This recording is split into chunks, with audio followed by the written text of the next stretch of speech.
So we are going to discuss about keywords, identifiers, naming conventions, and data types. Depends upon the time. First, let us start with the keywords. So what is a keyword and why we are going to use?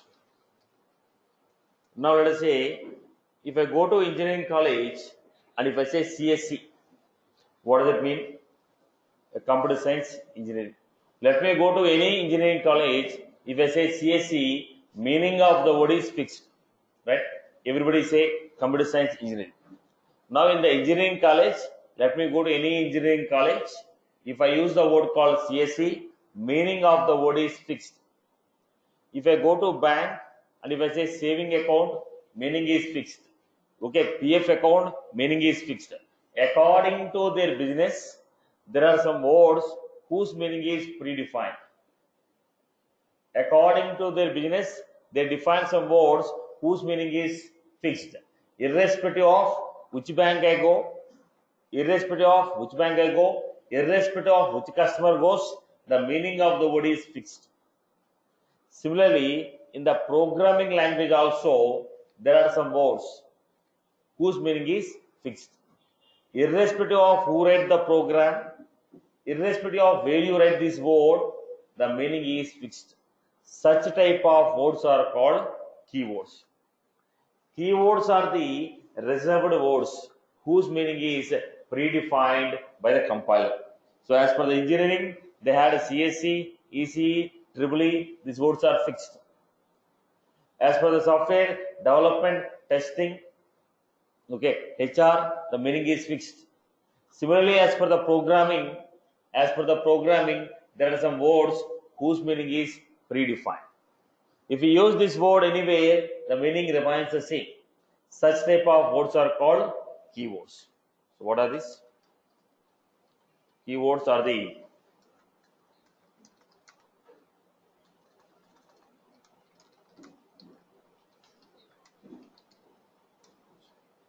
whose meaning is predefined by.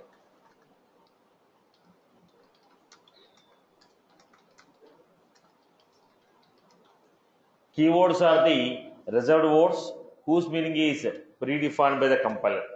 Meaning of this word doesn't change irrespective of where we use.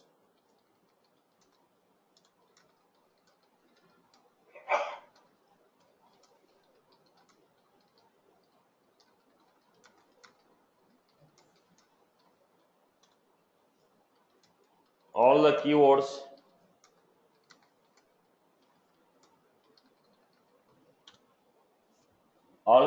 are in small letters. All the keywords are in small letters. All the keywords are in small letters.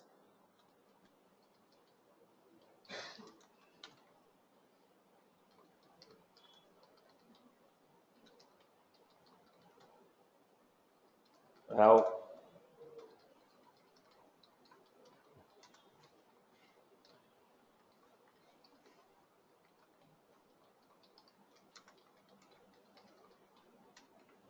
like this, we have some predefined word: if, else, for, while, class, okay, virtual, void, integer, long, decimal,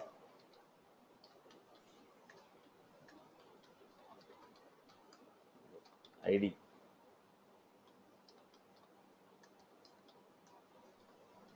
Like this, we have some predefined words. There are so many 120 or 140 words are there. That's not by heart. Okay. So these type of words which we are going to call as keywords. So the meaning of this word remain same irrespective of where we use.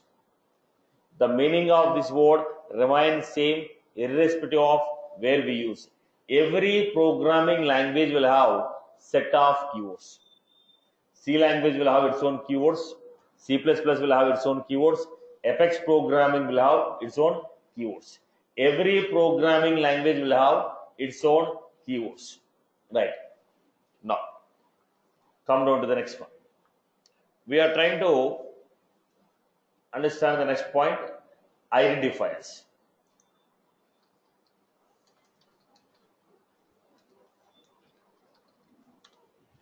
what is an identifier? Now, in this group of, in the classroom, if I want to call you, how can I call? I will use your name to call you. So your name is a identification for you. In the group of elements, if I want to recognize a particular person, how do I recognize? By his name. When I say look at the project, look at the screen, everyone will look at the screen because it has its own unique name based on which you are able to identify. Now when I say look at the screen, you are able to look at the board because it has its own unique name. In the group of elements, if you want to recognize particular element, on what basis you recognize? So for every element, we give different names so that we will be able to recognize the element separately. I hope you got my point. Now we say book, pen. So we are giving a unique name for each item because of which we are able to recognize. Similarly, in the program, we have a group of elements. When you have a group of elements, how do you recognize each and every element? The programming, if you have a group of elements, how do you recognize each and every element? How do you recognize each and every element? We recognize each and every element by its name. So, identifiers.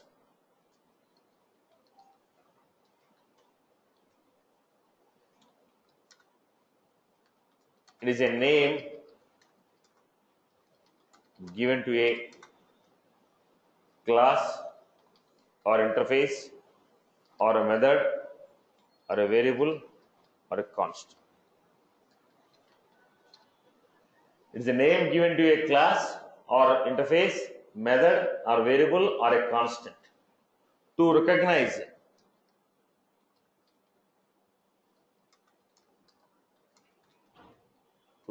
the element,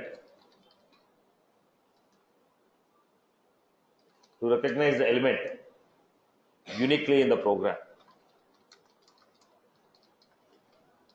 It is a name given to a class or an interface or a method or a variable or a constant to recognize the element uniquely in the programming.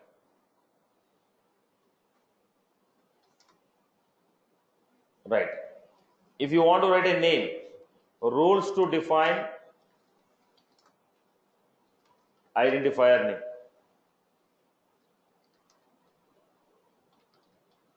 Rules to define identifier name. Now let us see, boss. I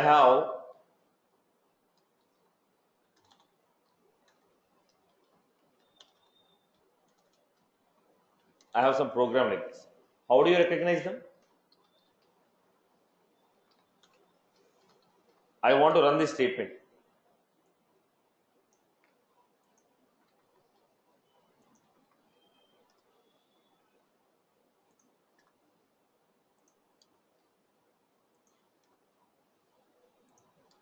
Now I have this statement. Now I want to say run this. How can I say run this? You have to have a name to it. If I don't have a name, how can I recognize? Because there are multiple elements here. If there is only one element, it will run. But there are multiple blocks. Now which block you want to run? Which block you want to run? So I am giving a name to a block. Say execute block 1, execute block 2, execute block 3. Unless I give the name, I will not be able to identify it uniquely. So the name what I gave is called identifier. I hope you got my point. Right. So rules to define the identifier name. So if you want to give name to your son or daughter, will you give Ravi underscore 246? Right?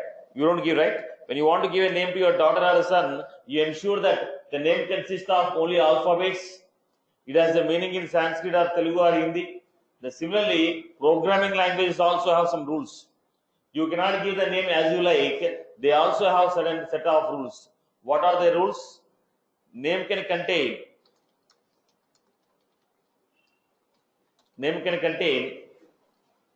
alphabets A to Z, digits 0 to 9, underscore, dollar.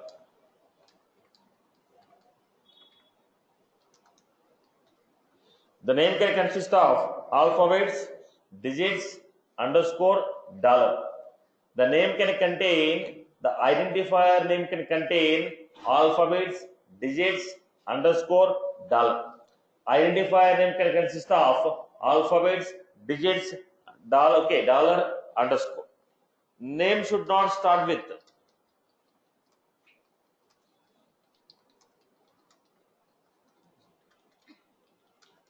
no white spaces are accepted. No white spaces are accepted. So we give identifier names. Identifier name can consist of alphabets, digits, underscore, dollar. Name should not start with digit. No white spaces are accepted in the name. So let us take a couple of examples.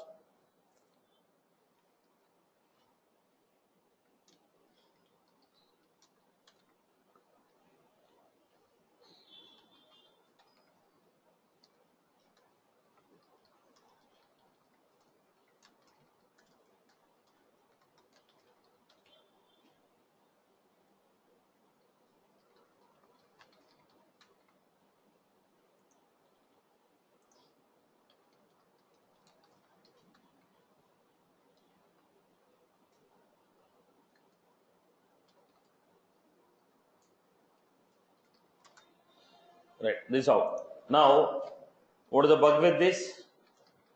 Name cannot start with digit.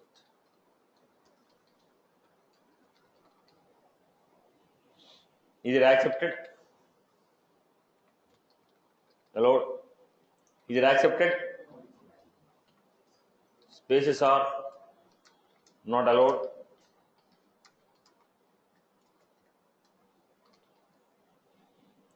Is it accepted?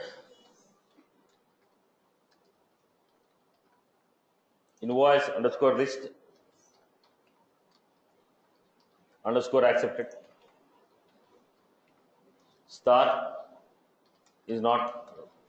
What we are supposed to use only alphabets, digits, underscore, and dollar.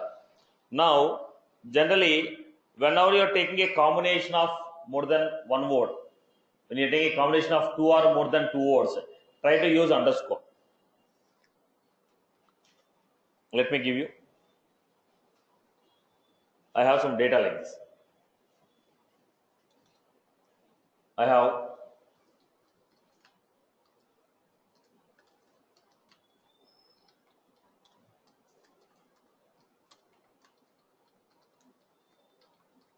that, which is easy for you to recognize. Student underscore it is. As a part of good practices, when you have multiple names, multiple combination, try to have underscore. Now it will not throw any error if you don't give underscore, but it's a good practice. It's a part of good practices in the programming.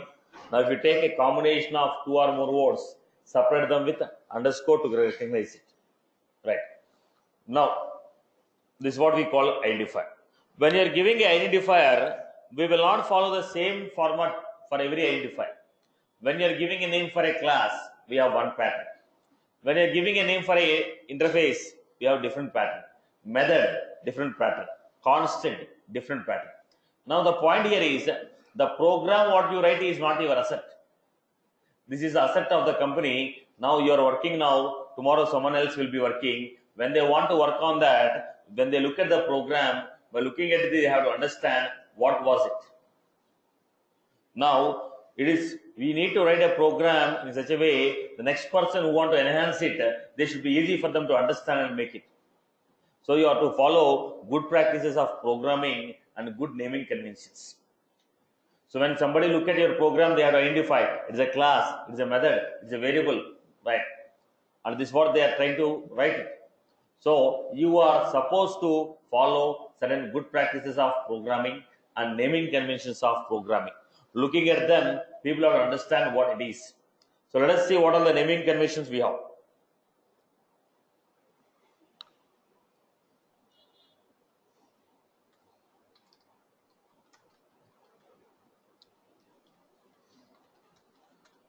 If anybody want to give identifier name, that obey the following naming conventions.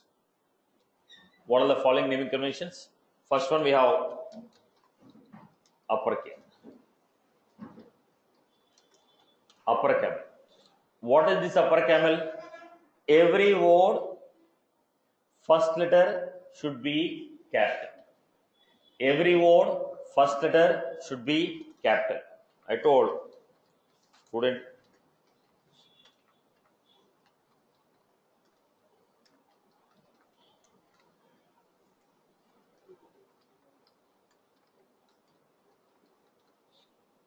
Now every word first letter should be capital. Every word first letter should be capital. Every word first letter should be capital. When do you use this format? When you want to give name for a class. When you want to give name for a class or a name for a interface. When you want to give name for a class or a name for a interface, we are supposed to use upper camel naming convention. Right. So we are going to give here upper camel. This naming convention is used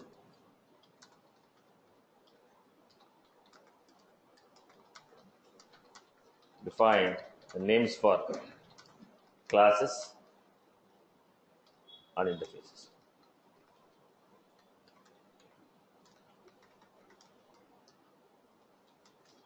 In this naming convention,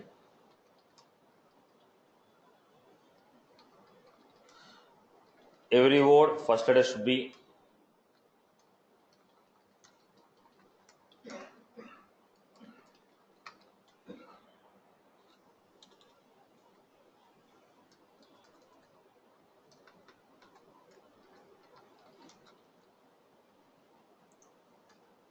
this is how we have given. So every word first letter should be capital. This naming convention generally used for what? For giving the names for classes and interface. When you are giving a name for a class or an interface, this is the naming convention what we follow. Next we have lower camel. What is that lower camel? No. This is going to be like this. Student, get my. When you are trying to give lower camel, first word, first letter is small. Remaining words, first letter is capital. First word, first letter is small. First word, first letter. Student name, STD, S small. Name, N capital. Get my details, my, M small. Sorry, G small, M capital, D capital. First word, first letter is small. Remaining words, okay, first letters are capital. When do you use this? This naming convention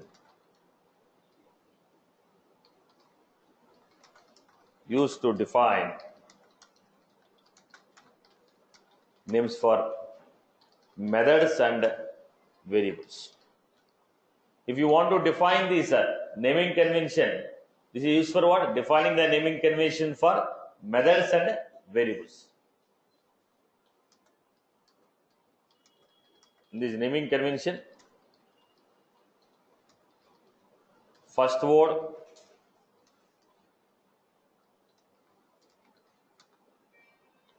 first letter will be small and remaining words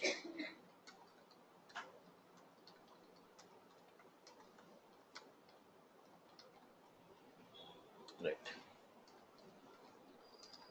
This is how we use it. Generally we use for method names and variable names.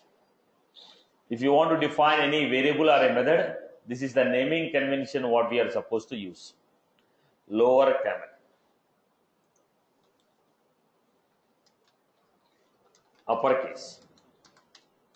Uppercase means max salary. DML.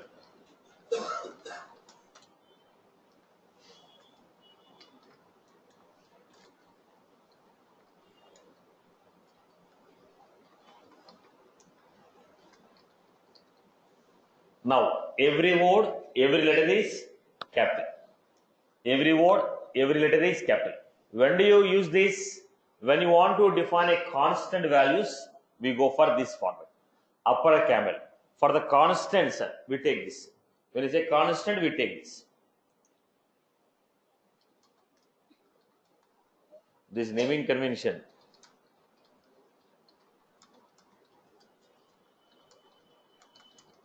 Define names for constants.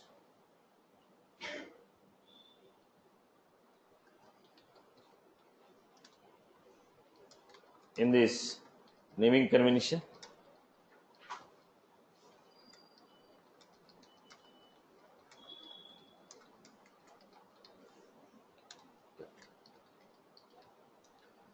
so when you want to define the naming conventions, we use this. Next, constant values, lowercase. In this, every word, every letter will be small. What we do? This naming convention is used to define names for keywords,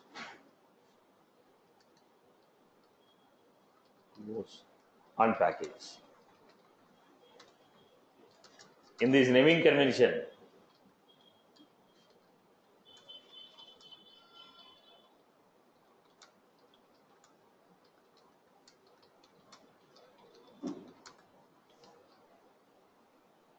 spot.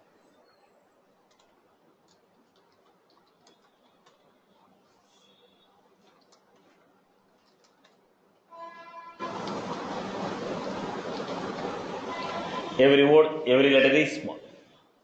So, as per the context, because in the programming, we are going to use only this. Either we are going to use variables or methods or classes or interface constants. What we are going to use? Class, interface, variables, methods or constants. So we are supposed to follow the following naming convention to define those names. As per the context, as per the topic, we need to define the corresponding names. Okay. Always the names what we give should convey the meaning of the data what we are going to do. Or the name should convey the type of action what we are trying to perform. Don't give any random names. Now give a meaningful name which convey what type of action it is, which convey what type of data it is. Looking at that name, or we should know what exactly this is doing, what exactly it is storing. So don't give any random names, give a meaningful name which convey the operation or the data what we are going to use. Right, boss? Now, here we have the context. So we have topics, keywords identified. Next, we have a concept called variables. Now let us understand the concept of variables and data types.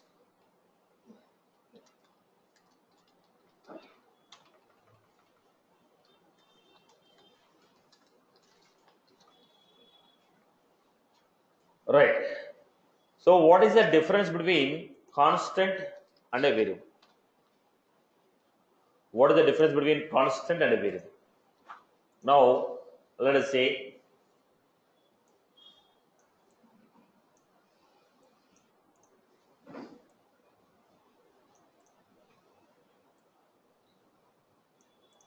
now I want to take a value called 10. When you want to take a value called 10, I want to take a value called 10. Now, should I store that value anywhere? It is not necessary that I have to store, because now the value is fixed. When I want to take a value called 10, 10 is fixed. Straight away I will take 10. No need to save anywhere. If I want to say, okay, age is 10, I will take 10. Now the 10 is a fixed value. 10 is a fixed value. 10 is a fixed value. It cannot change. When I take a 10, 10 is a fixed. It will not be altered throughout the program. 10 remains 10 throughout the program. It cannot be changed. But I asked, what is your bonus? I asked, what is your salary? When I ask, what is your salary? When Satish is asking, what is the salary? Right now, I have 10,000. Now after running the logic, it may become 20,000. After running the logic, it may become 30,000. It is not a fixed one. It may be changing because of the logic. Now I asked, what is the tax I have to pay? What is the tax I have to pay? When I say what is the tax you have to pay, now I have to say a logic. If salary is above 50,000, pay 5,000. If salary is above 1 lakh, pay 10,000. If salary is about 2 lakhs, pay 20,000. Now what is your salary? Is it fixed? It is not fixed. The value can be modified. Now sometimes the value can be 5,000, or else it can be a 10,000, or else it can be a 20,000. Now I told salary, tax plus 500, tax plus 1,000. Now I don't know what is the tax value plus again 5,000. Now what is that? The value is not fixed. The value can be modified. The value can be modified. I am counting 1, 2, 3, 4, 5, 6. Now what should I do? I equal to 1. Next time it is I equal, when I complete the task, I equal to 2, I equal to 3, I equal to 4. What is happening? The value is keep on changing. When the value is keep on changing, I have to store at some location. If I store the value at some location, if somebody asks me, this is the current value. Why I am storing? Because the value which is available right now may not be available in the next statement. Next statement, A can become 20. Look at the point. When I take A equal to 10.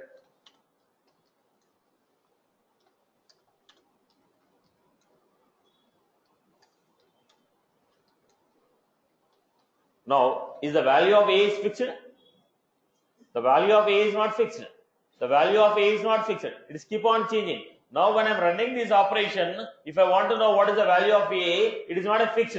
So, currently, whatever the value I have, store them in the memory.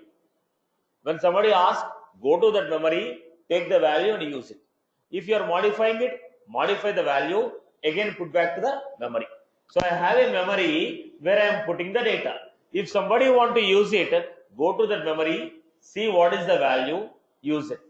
If somebody want to modify it, go to the memory, take the value, modify it, again put back to memory location. Why? There is a possibility of change in the value. It is not a fixed. If it is 10, if it is a 10, no need to put in a memory. Straight away I say 10.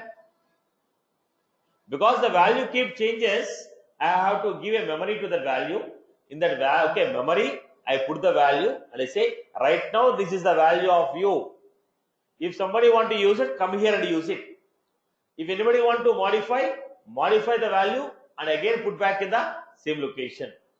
Are you getting? This what is called a variable. Variable means which varies, which we cannot guarantee. It is not a fixed value. The value can change. The value can change. Any value that can be altered or there can be modified time to time will be given as a variable. Any value which is a fixed one, constant. 10 is a constant. 50 is a constant. 5 is a constant. But A, I cannot tell. Age, I cannot tell. Salary, I cannot tell. Are you getting my point? Variable means any value that keep altering. To store that value, we have some memory location. That memory location is nothing but variable. I hope you got my point. Variable means which keep changes, which varies. Now, this is my memory location. Here I stored some data called Satish. And I stored 34. Now, for this memory, they give a name. What is the name of it? EMP name. So whenever I say EMP name, it will go to this memory. It will go to this memory and tell me what is the value in that memory. For this memory, I gave age. Whenever I say age, it go to that memory location and see what is the value give me. Because the value can be keep changing. Now for this location, I gave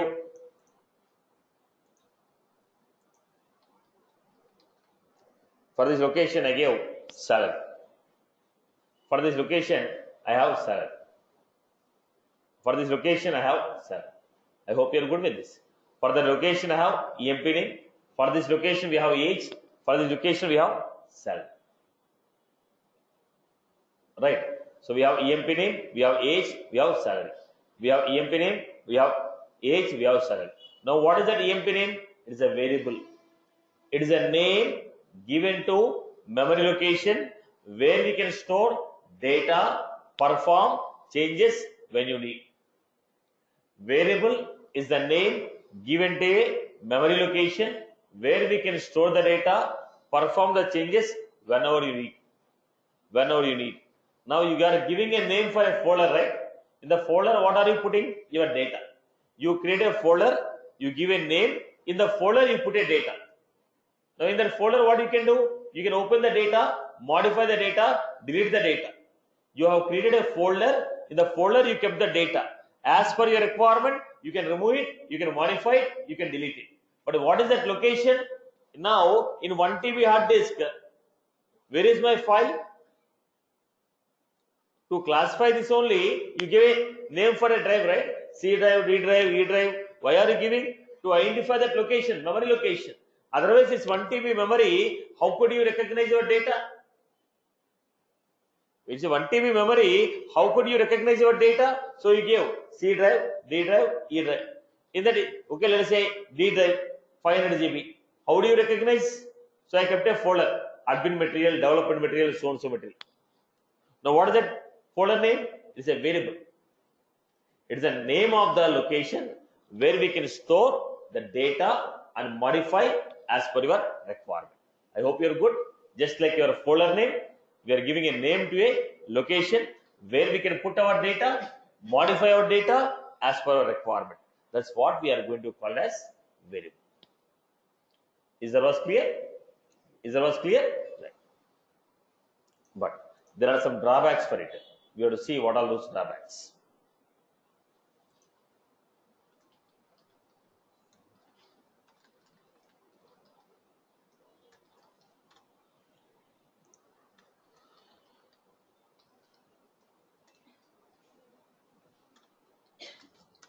Is the name given to a memory location.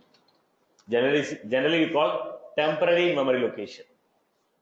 It is a name given to a memory location where we can store the data,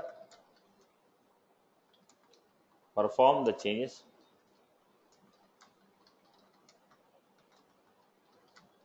whenever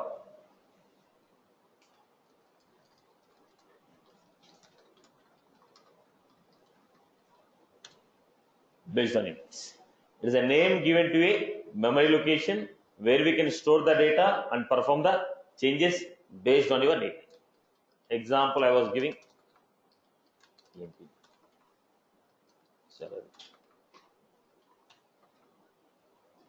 Right. This is how we are giving it. These are the names what we are giving.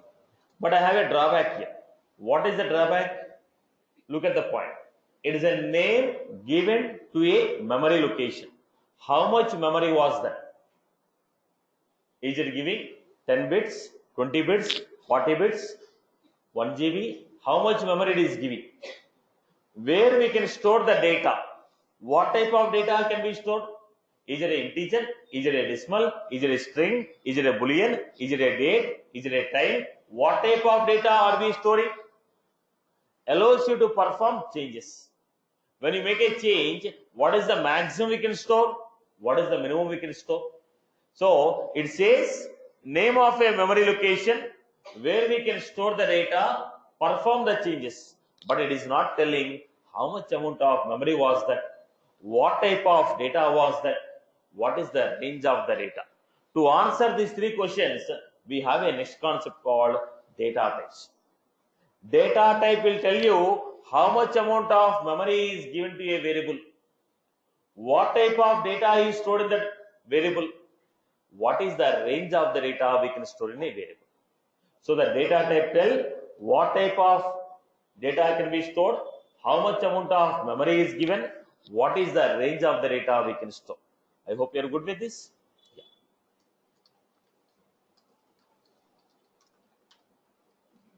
Data types. This will specify how much amount of memory,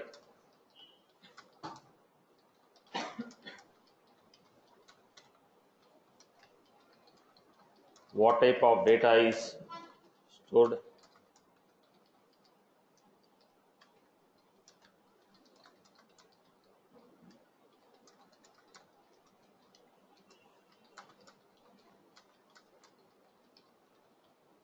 now this will specify how much amount of memory is given to a variable, what type of data is stored in a variable, what is the range of the data that can be stored in a variable.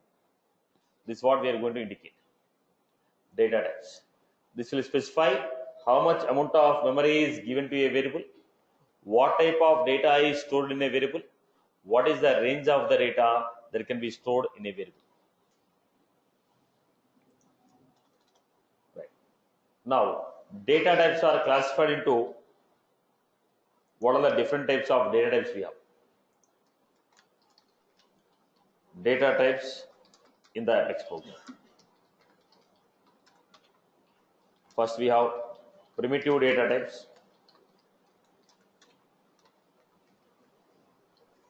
Primitive data types like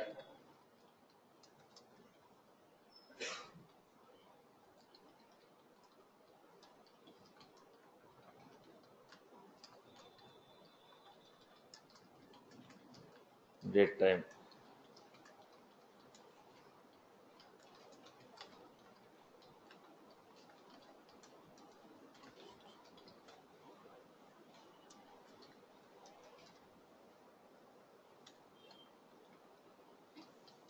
collections,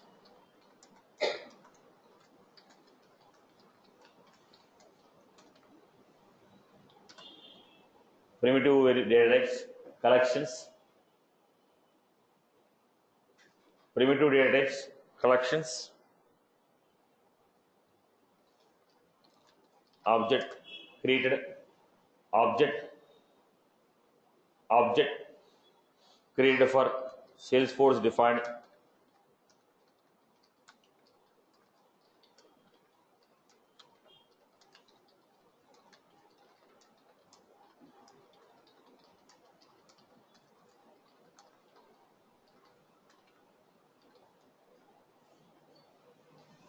objects created for Salesforce defined Apex classes, object created for user defined Apex classes, collections, list, set, map, objects created for Salesforce defined Apex classes, object created for user defined Apex classes. Then we have and S objects.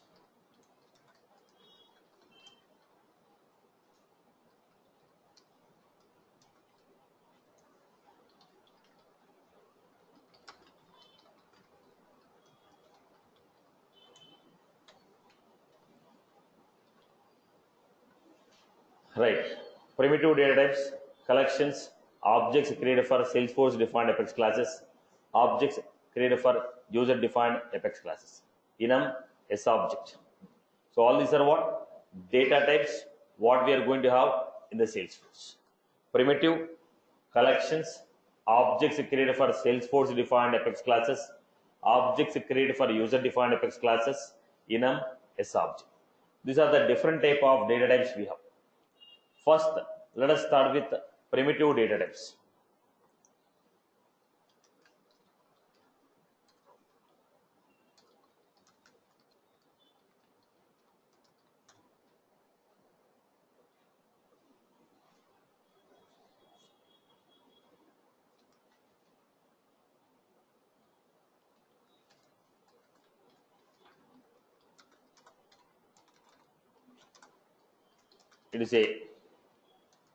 It will store true or false value.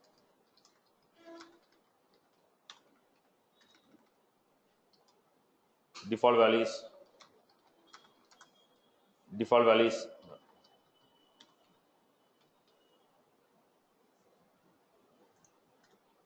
default values null.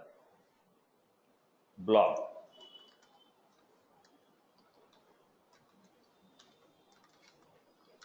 Now what is the blob? If you want to store any text image, or you want to store any PDF file, you want to store any encrypted data, password should be encrypted, then what we do, we convert them into binary, zeros and ones. Any image, PDF file, Word document, or any encrypted data we want, that should be stored into binary. That is called a blob. Image you want to store, it should be a blob. PDF you want to store, it should be a blob. I want to encrypt the password and save it, it should be a blob. Am I clear with this? Blob means what? Binary data. It is a collection of binary data wrapped under. It is a collection of binary data wrapped under one name. It is a collection of binary data wrapped under one name. It is used to store images, PDFs, documents, or encrypted data.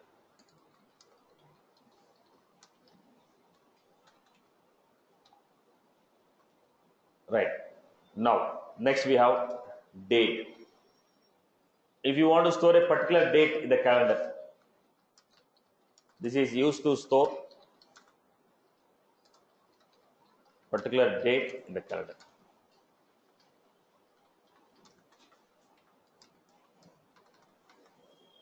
It is used to store particular date in the calendar. Now, system.today. This will refer to today's date.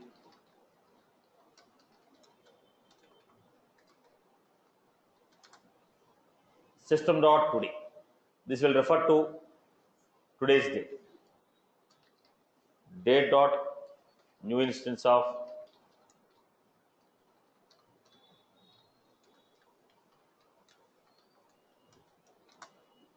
date dot new instance of year, month, day.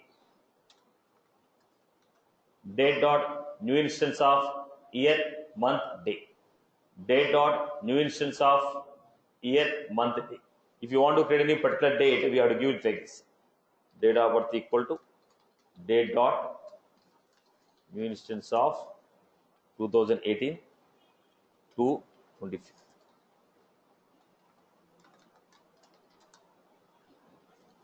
Right. Expiry date.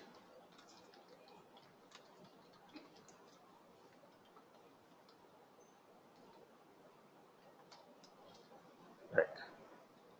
This is how we got date dot new instance of year, month, day. You want to store any particular date, we use this. Date type.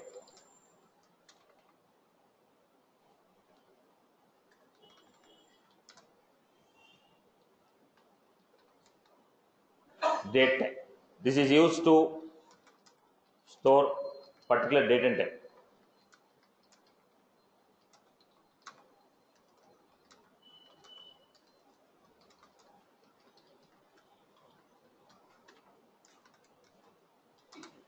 This is used to store particular date and time in the calendar. This is used to store particular date and time in the calendar. System dot.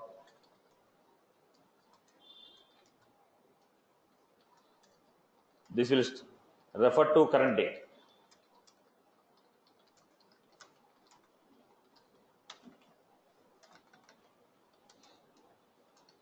Date time dot new instance of year, month, day, hours, minutes. If you want to store any particular date, now when you say system dot now, current date and time. If you want to know the current date and time, system dot now.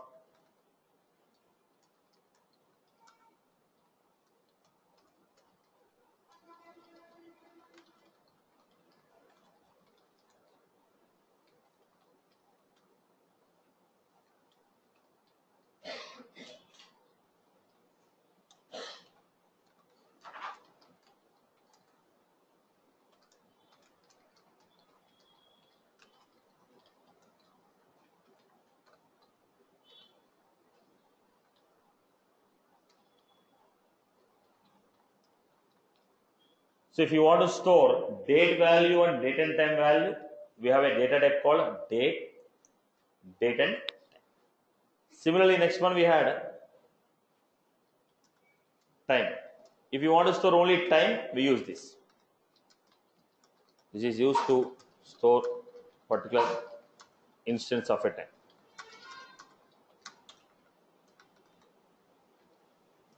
We say time dot new instance of hours, minutes, seconds.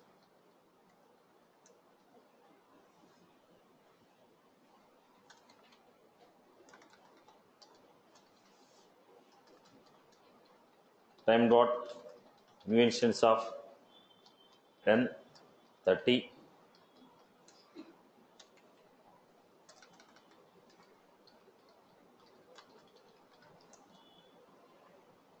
12, 10.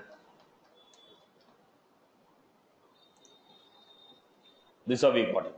So we have boolean for true or false, block for binary data, date for storing the date and time, and we have time. Next we have ID. What is this ID? In the table, any record you store in the table, if I save any record, internally Salesforce will create 18 character record.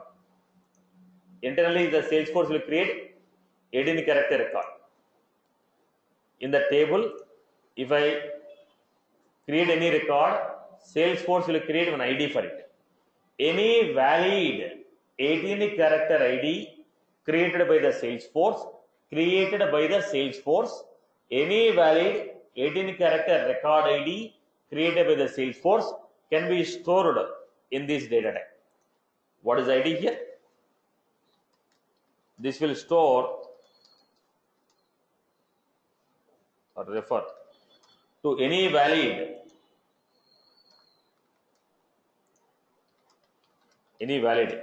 18 character record ID which was created by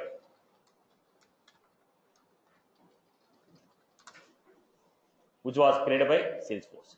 This will store or refer to any valid 18 character record ID which was created by Salesforce. ID. So what we have here? Date time ID. Next we have integer.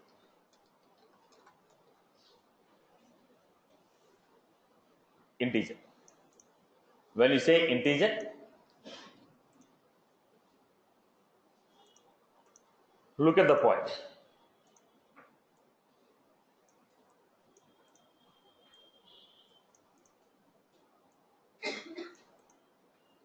Let us say I have 4 bits.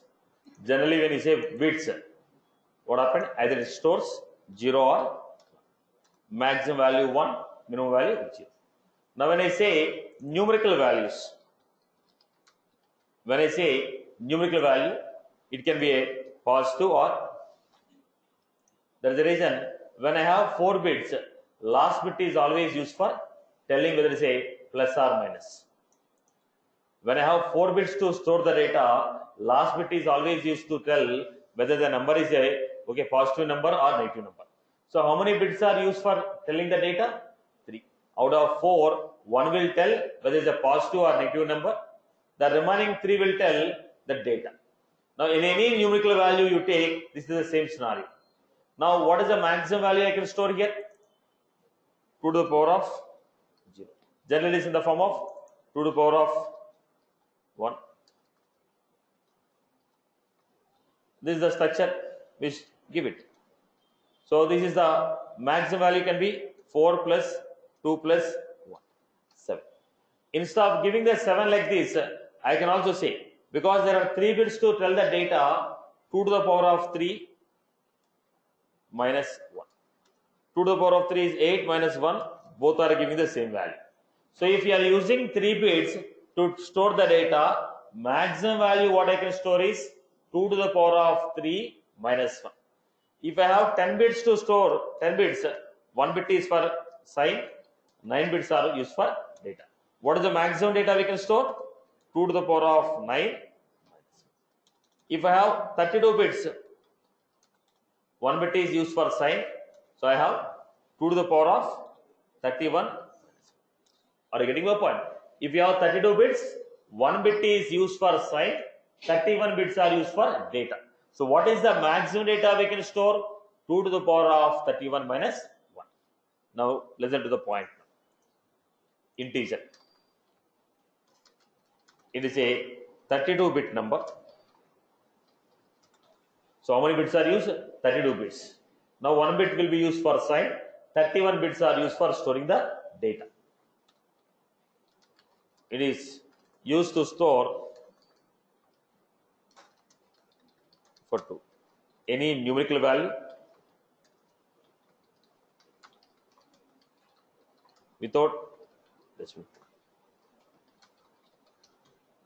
It is used to refer to any numerical value without decimal point. It is a 32-bit number.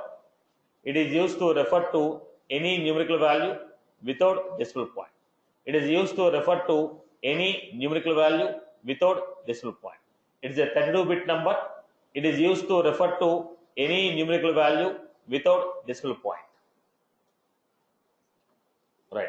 So how many bits are there? 32 bits are there. Then I have long. When you say long, it is a 64-bit number.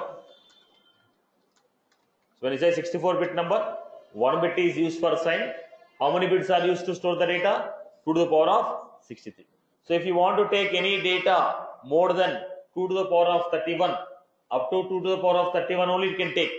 Beyond that, if you want to take, I have to go for long. Are you getting my point? 2 to the power of 31 is used to store the data. Beyond that, if you want any other value, I require long. It is used to store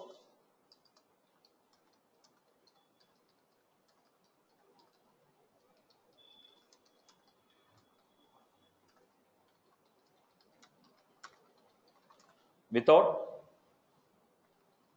decimal point. Now,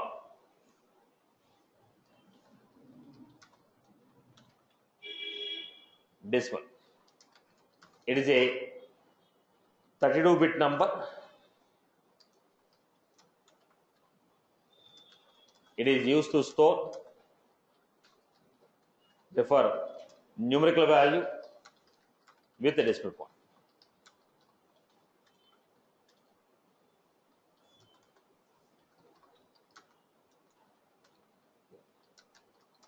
It is a 64-bit number.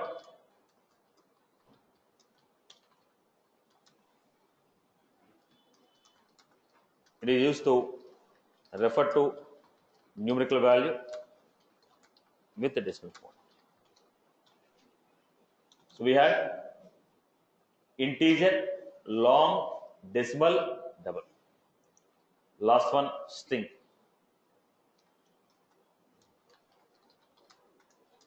So what do you mean by string? It is a collection of characters wrapped within single quotes.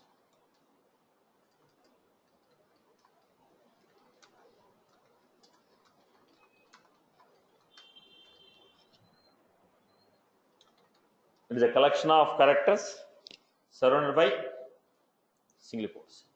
It is a collection of characters surrounded by single quotes. Now, object. When I say object, any type of data,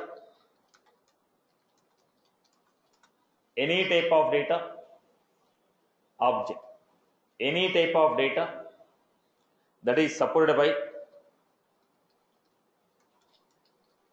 Apex can be stored.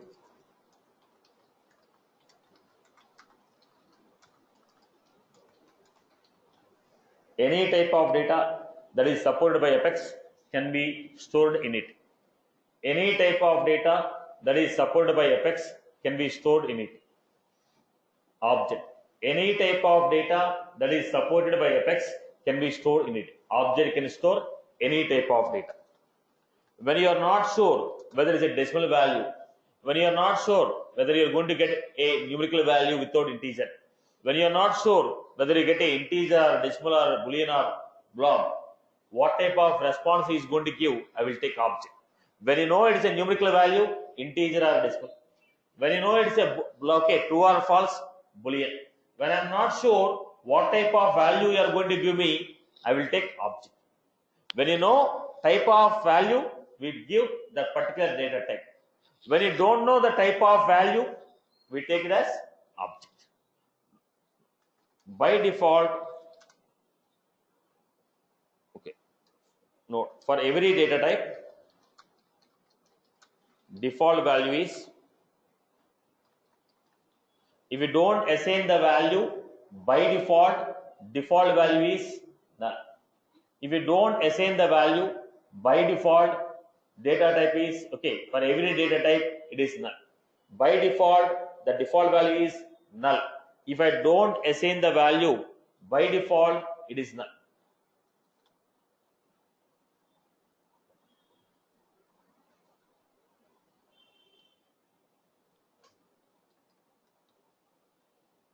Right, boss?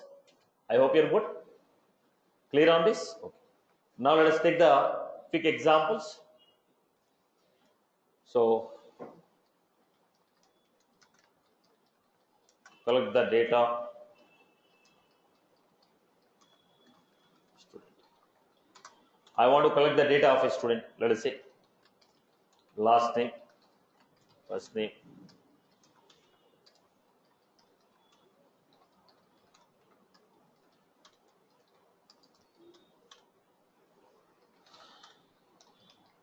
now here we need to define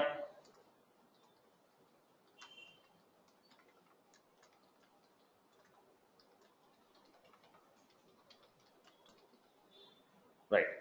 So when I'm taking this, first always we need to ensure what is the possible. By looking at this, I cannot tell what is the data type. Now let us say you told age. When I say age, what is the data type of the age? What is the data type of the age? How can you say that I want to give age as 10? Right? Now I want to give the age as 10. So looking at this, you don't decide. You first understand what format of data he is going to give. Based on the format of the data, you have to decide the data type. But not looking at this. Now tell me, what is the data type of 4? Now what is the data type of 4? If somebody is giving like this, it becomes an integer. But I want to give like this. It is string. I want to give information like this. A string. Now you cannot decide by looking at the category. You need to ask what is the format of data you are taking. Depends upon the format of data, I have to give a data type. Don't give a data type and ask why did I take this. First you decide what is the format of data. If I take TN, now age become string. It is not integer. Are you getting my point here? Are you getting my point here? Now somebody want to take an roll number.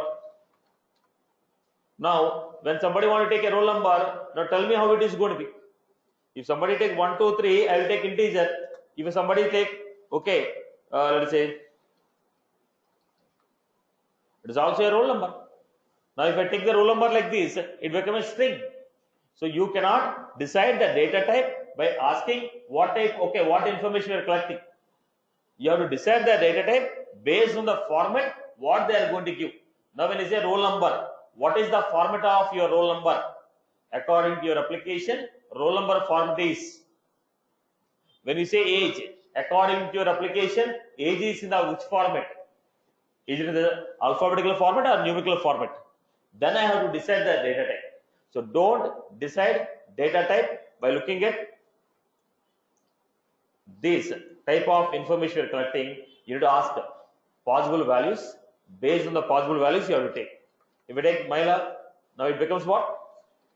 Why string?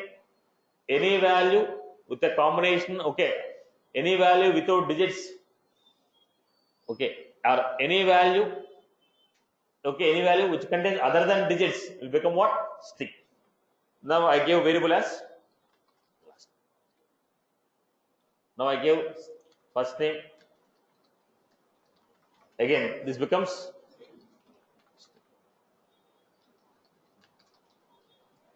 now I gave some data here. Now what was that?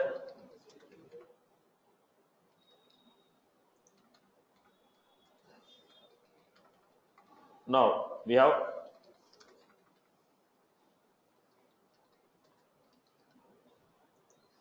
phone. I'm expecting some value like this. What was this?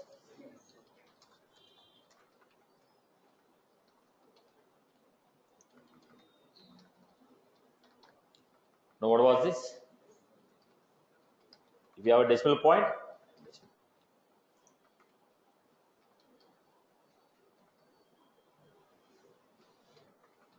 it is going to be date.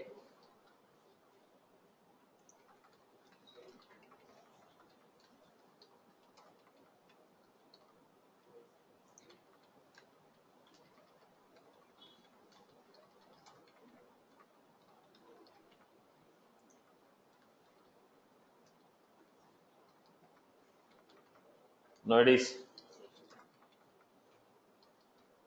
I hope you got my point here. So understand what is the information you want to take, what are the possible values. Based on the possible values, you have to decide data type. Based on the possible values, you have to decide data type. I hope you are good with this. Similarly, collect the data about a product. Collect the data about a product. Product name.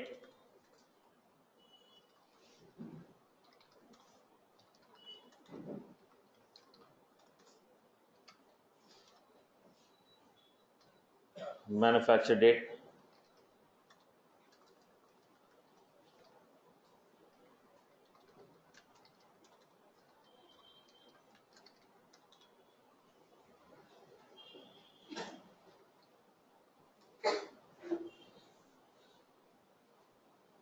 No.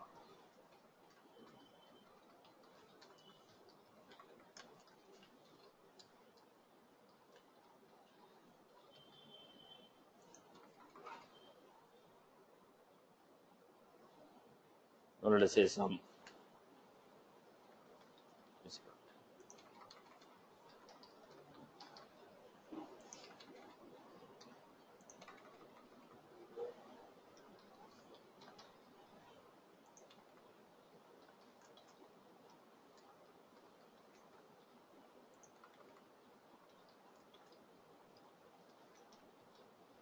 Now create the data types for this. Write it on the book. Don't analyze in the ear.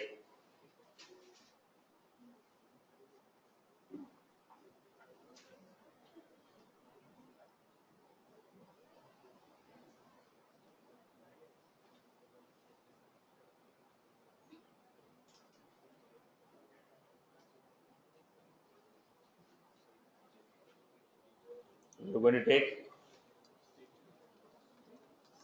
shooting.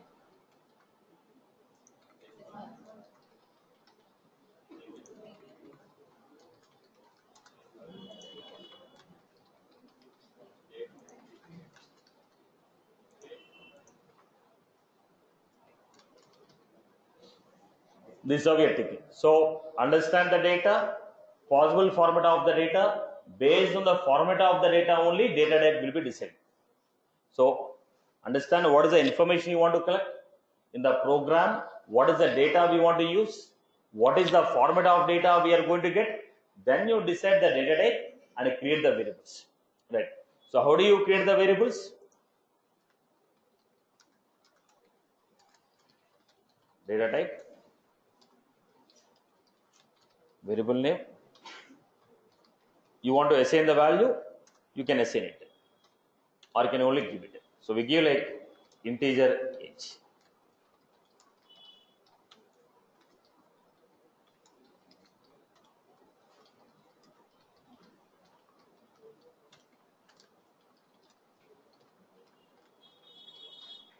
So if it is a string, we put them in single quotes. Right. So data type variable name equal to value. Data type variable name equal to value. Data type variable name equal to value. I hope you are good with this. Right, boss? So what is the purpose of data type? Data type will tell you how much amount of memory will be given to a variable, what type of data is stored in a variable, what is the range of the data we can store in a variable. I hope everyone is good. That's all from my end for the day. We'll continue the session, and tomorrow